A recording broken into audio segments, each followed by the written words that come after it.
to all that discussion around sedition law, now amid a clamour for the colonial-era sedition law to be repealed, Law Commission Chairman Justice Ritu Raj Awasthi on Tuesday said that the present situation from Kashmir to Kerala and Punjab to Northeast makes it must to retain the law to safeguard the unity and integrity of India.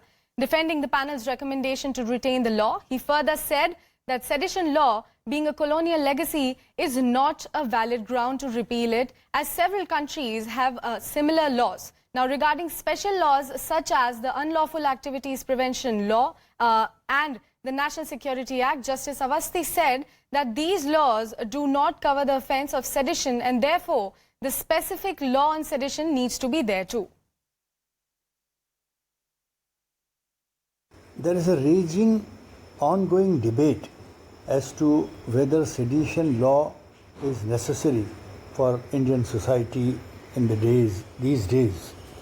The only matter to be understood is that sedition law may be justified and may be necessary to be in the books of statute to safeguard national integrity, to safeguard the national interest. But what is important is that if the law is misused, because what has been experienced during the past few years during the current rule is that anyone who criticizes the government is deemed to be criticizing the nation. CNN News 18's Anusha Soni spoke exclusively to senior lawyer Mahesh Jethmalani on the sedition law. Let's listen in.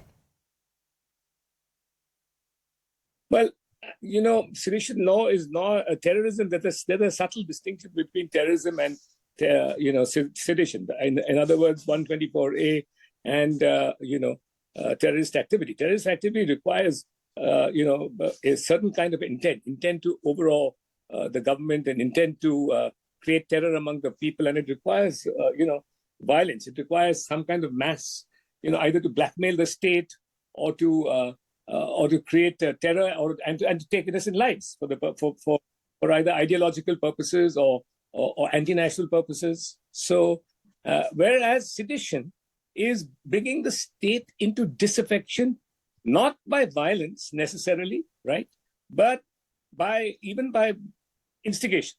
Even by instigation, and you are sort of instigating people, say, for the army to mutiny, right, or any of the police forces to undermine the police force, somehow or the other to shake the security of the state, right, and not as drastic as terror, right, but a step short of that. And I think that the way you weaken a state is not necessarily only by terrorist activity, but also by the kind of false propaganda and, the division you create within society. You create fault lines within society, Hindu, Muslim, caste, etc., right? When you're doing it to destabilize the state, I think 124A is called for.